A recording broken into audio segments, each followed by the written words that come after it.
Hai, hello, salam sejahtera Malaysia. Selamat datang ke channel Fels Lifestyle. Terima kasih kerana terus setia dan terus bersama di dalam channel ini. Tuan-tuan dan puan, mungkin anda yang menonton video hari ini pernah mendengar satu kenyataan berkaitan dengan tebuk atap. Tebuk atap 2.0, langkah untuk tumbangkan Anwar, langkah untuk tumbangkan kerajaan madani, kerajaan perpaduan. Saya pasti kita pernah mendengar perkara ini. Lebih-lebih lagi ada daripada kepimpinan pembangkang berkata, PRU mengejut, tidak mustahil diadakan pada penghujung tahun ini. Tapi saudara-saudara, adakah selepas Aidilfitri antara Tariq Anwar Ibrahim akan tumbang? Saya sebagai rakyat Malaysia menyokong sekiranya Anwar Ibrahim, Perdana Menteri hari ini, diberikan satu penggal. Kalau nak tumbangkan Anwar, tunggulah PRU 16. Bukan selepas Aidilfitri kah, bukan pada penghujung tahun ini dan sepanjang tarik sebelum tamat penggal. Ini satu berita berkaitan dengan santan naik harga, kuih di bazar Ramadan tahun ini, mungkin RM1 sebiji. Mungkin ada yang bertanya-tanya, kalau perkara ini benar, adakah akan menjadi satu kesan buruk kepada kerajaan perpaduan? Harga jualan makanan di bazar Ramadan tahun ini dijangka meningkat susulan kenaikan harga bahan mentah di pasaran, kata Gabungan Persatuan Penjajah dan Peniaga Malaysia. Bercakap kepada skup presidennya, Datuk Seri Rosli Sulaiman memberitahu, jika dahulu harga kuih kebiasaannya dijual pada harga 50 sen sebiji, tetapi kini beliau menjangkakan ada peniaga menaikkannya sehingga RM1 sebiji. Kenaikan itu, katanya, tidak dapat dielakkan, kerana peniaga juga perlu menghadapi kenaikan bahan-bahan berkenaan termasuk kelapa dan santan segar. Sekiranya sebelum ini mereka beli sampai 5 biji kuih karipap untuk berbuka, mungkin selepas ini dah boleh kurangkan kepada 3 sahaja. Beli yang perlu sahaja, sebab kadang-kadang dalam tak sedar banyak pembaziran berlaku selepas waktu berbuka, tak makan apa yang dibeli, katanya. Tulisan daripada Syahabuddin Husin. Itulah pertanyaannya. Adakah perkara ini akan memberi kesan kepada kerajaan perpaduan selepas raya? Apa komen anda? Hai, hello, salam sejahtera Malaysia. Selamat datang ke channel Fels Lifestyle. Saudara-saudara yang saya amat hormati, kita direct to the point saja. Mungkin kita sudah mendengar berkaitan dengan skandal rasuah di Sabah. Mungkin kita sudah mendengar beberapa adun yang disebut. Dan ada antara nama pemimpin tertinggi di dalam kerajaan negeri Sabah, termasuk Ketua Menteri Sabah, yang disebut di dalam skandal ini. Jadi semakin panjanglah episod skandal rasuah di Sabah ini. Ini suatu keputusan warisan. Haji G cakap tak serupa bikin. Menurut kenyataan warisan ini, Haji G cakap tak serupa bikin. Inilah pandangan terus terang Ketua Penerangan Warisan Aziz Jaman mengenai gesaan Ketua Menteri Sabah Haji G Nur agar penjawat awam mengelak rasuah dan salah guna kuasa. Dia berasa lucu bahawa Haji G dengan yakin menyatakan bahawa tren sekarang CCTV ada di mana-mana, rakyat sendiri yang menjadi CCTV. Saya harus memuji keberanian Haji G kerana memberi nasihat tentang integriti kepada penjawat awam, katanya dalam satu kenyataan. Bagaimanapun, Aziz menyatakan bahawa rakyat Sabah tidak melupakan kenyataan Haji G sebelum ini, di mana beliau mencadangkan bahawa dana yang dibincangkan dalam video yang membabitkan adun Sabah boleh menjadi derma politik. Aziz menambah bahawa kenyataan Ketua Menteri, jika wakil rakyat hanya bergantung pada gaji mereka, mereka tidak cukup makan pun, telah menjadi bahan cemuhan.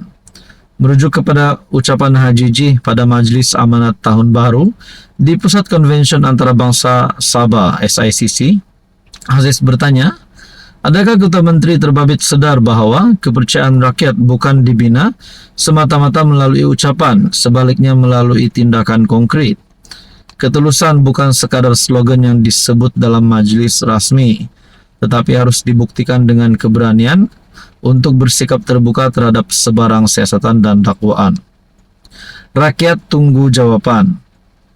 Aziz juga berkata Menteri di Jabatan Perdana Menteri Undang-Undang dan Pembaharuan Institusi Azalin Othman menyatakan di Parlimen bahwa SPRM telah membuka 2 kertas siasatan yang kini dalam semakan oleh timbalan pendakwa raya. Adakah HJJ telah dipanggil untuk memberikan kenyataan apakah status kertas siasatan?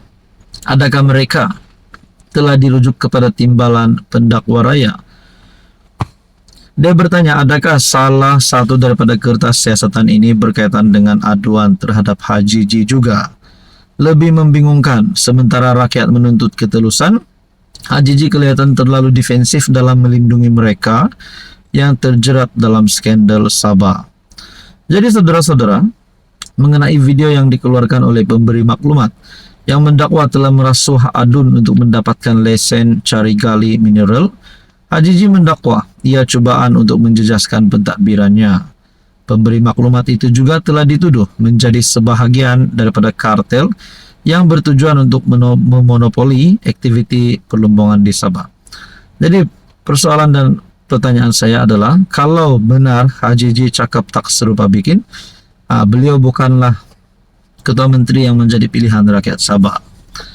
Saya percaya rakyat Sabah keseluruhannya mahu Ketua Menteri yang cakap serupa bikin, bukan tak serupa bikin.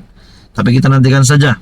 Andai katalah PRN pada tahun ini, kalau HJJ dapat ditumbangkan, beberapa komen yang saya lihat melalui channel saya ini berkata mereka memilih warisan untuk sekali lagi jadi kerajaan negeri, memilih Syafiq Abdal untuk menjadi Ketua Menteri.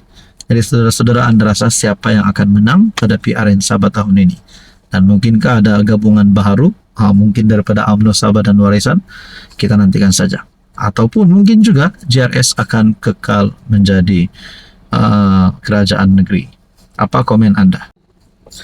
Hai, hello, salam sejahtera Malaysia. Kali ini kita direct to the point saja. Saudara-saudara, mesti penyokong-penyokong Najib, penyokong bosku, mahu Najib dibebaskan, mahu Najib keluar daripada penjara seawal boleh, kalau bukan hari ini esok. Tapi pendek kata, penyokong-penyokong Najib mahu Najib dibebaskan. Mereka mahu keadilan untuk Najib Razak. Tapi pada akhirnya ini satu lagi berita tergempar untuk Anwar Ibrahim. Ini disebut ataupun dikeluarkan kenyataan daripada bekas ketua SPRM sendiri, bekas Pesuruhjaya SPRM sendiri. Jangan belit Anwar, bebaskan Najib jika dia tak salah, kata Latifah. Adakah kenyataan ini sebenarnya ingin cuba untuk perangkap Anwar? Adakah sebenarnya Latifah ingin membuat satu kenyataan yang boleh mengubah mindset rakyat Malaysia, bahwa Anwar sebenarnya boleh membebaskan Najib, ataupun Anwar sebenarnya tahu Najib tidak bersalah tapi beliau sengaja tidak mahu Najib dibebaskan? Nah, itu menjadi pertanyaan saya dan saudara-saudara terutamanya.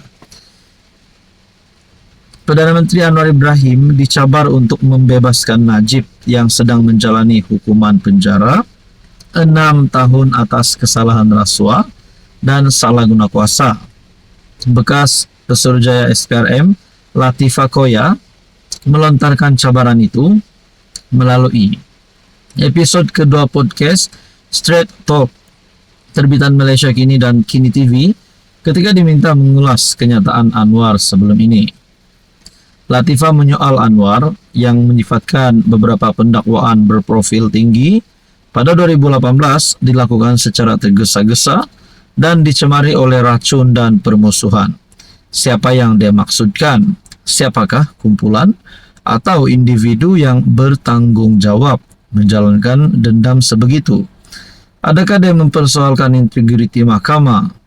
Berapa banyak hakim yang telah mendapati Najib bersalah dan menghukumnya.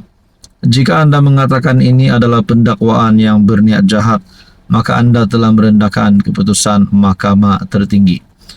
Jadi, maksud saya cabar dia untuk lepaskan Najib jika dia kata ini penuh racun. Jadi persoalannya, kalau perkara ini salah, kenyataan daripada Latifah Koya ini salah, adakah Anwar akan mengambil tindakan pula terhadap Latifah Koya?